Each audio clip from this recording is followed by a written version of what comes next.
Okay, let's talk about fruit. It seems so simple, right? Eat an apple, it's good for you. But if you've spent any time online, you know it's not that simple.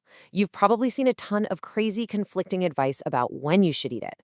So, is there some secret window for eating fruit to get the most benefits, or is it all just noise? So, on one hand, you hear these really specific, almost rigid rules, like this one from the Yoga Institute: fruit can only be eaten on an empty stomach, period.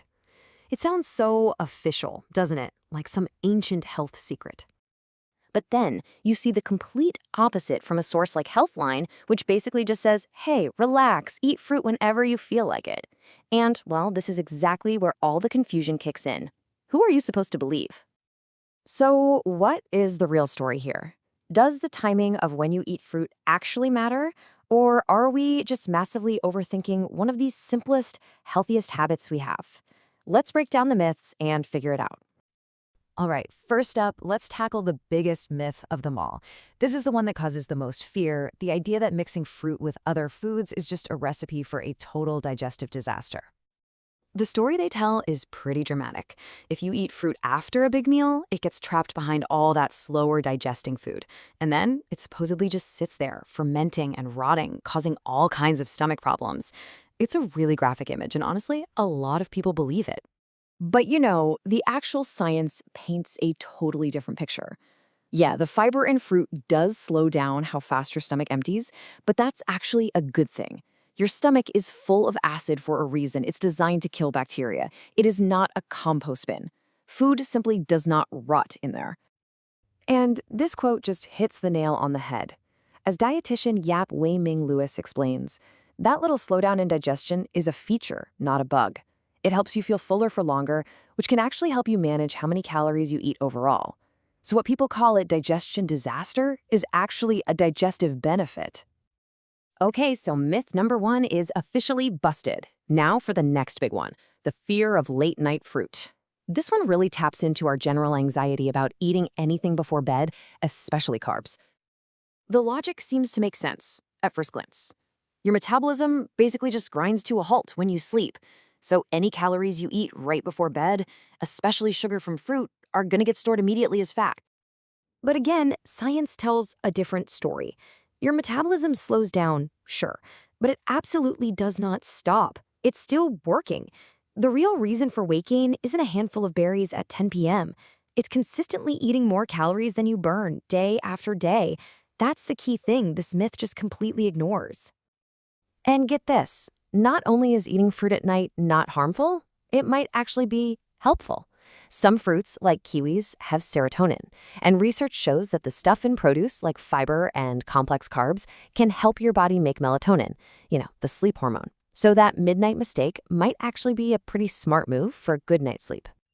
So we've busted the two biggest myths, but does that mean timing is totally irrelevant? Let's switch gears a bit. Let's move away from what's false and look at what the science actually has to say. Are there any situations where timing makes a real, measurable difference? Let's dig into a specific study that put this exact question to the test. And they did it in a really high-stakes situation, helping pregnant women manage gestational diabetes. This is a case where controlling blood sugar is absolutely critical. Okay, so what's so cool about this is how clearly it lays everything out. The researchers split the women into two groups. Group 1 ate their fruit with their main meals. Group 2 ate fruit as a snack, in between meals. And the result? Both groups saw their blood sugar levels improve. The huge takeaway here wasn't when they ate the fruit, it was the fact that they were following a healthy diet plan in general. The big picture mattered way more than the tiny details. Which brings us to the most important part. What does all this mean for you? If there isn't one single best time for everybody, how can we actually use timing to our own advantage? Here's the real answer.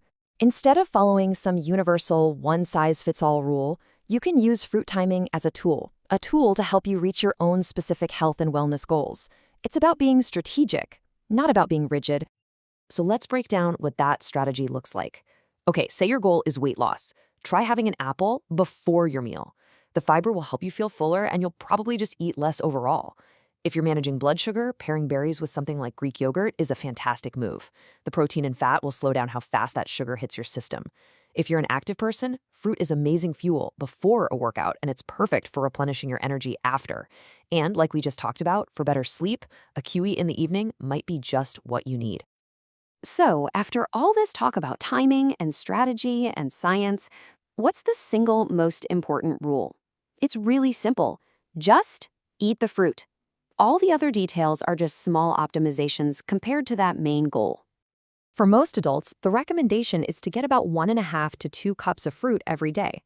But the truth is, most of us aren't even hitting that number. We're getting so lost in the tiny details that we're missing the big picture. And that really leaves us with this final thought.